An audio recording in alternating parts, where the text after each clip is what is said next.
I'm Maddie Vollmer, your Bakersfield neighborhood reporter. And tucked away at Union Cemetery is a grave for a mother and a child who remain nameless. They were murdered back in 1923, a cold case 100 years later. So I wanted to follow up on this mystery. Hidden inside Union Cemetery is a grave and a headstone different from many others. The headstone reads, "Here sleeps an unknown mother and infant son, mysteriously murdered April 18, 1923, and sympathetically buried by residents of Kern County." This headstone caught my attention and made me wonder if we could track down some information on these people and what exactly happened. The fact that these two victims were never identified is something that troubles me 100 years later, over 100 years later. Meet Robert Peterson, host of the notorious Bakersfield True Crime podcast. He says a canal watchman working near the old San Joaquin Light and Power steam plant along the mill ditch just west of Union discovered what he first believed was a doll. Instead, it was the body of an 18-month-old child. So as time went on and nobody stepped forward, then the working theory was that, well, perhaps the toddler fell into the water and the mother jumped in to rescue the toddler and she drowned herself.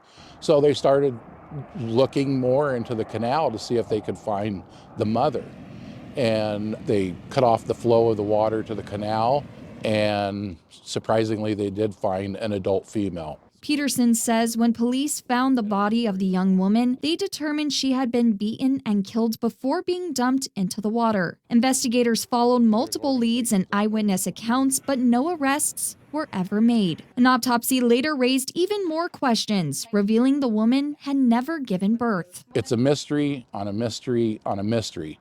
The obvious mystery is the whodunit. Who was responsible for these two deaths? The other mystery was who these victims were. And then another mystery is why didn't anybody come forward to claim these victims?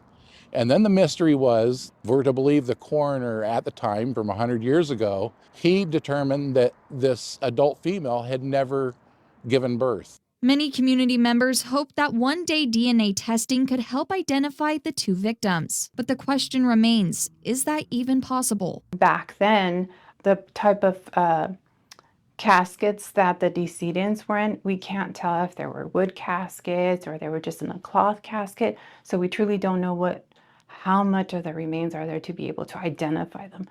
I reached out to the coroner's office for more information if it would ever be possible to identify these two victims. However, I have not heard back. Solving this case that ship has sailed. They're never going to be able to solve this case, and whoever did it is probably dead by now. But one of the mysteries that remains, the names of the victims, who they were. More than a century later, their names still remain unknown, but their story will live on forever. Reporting for 23 ABC, I'm Maddie Vollmer, your Bakersfield neighborhood reporter.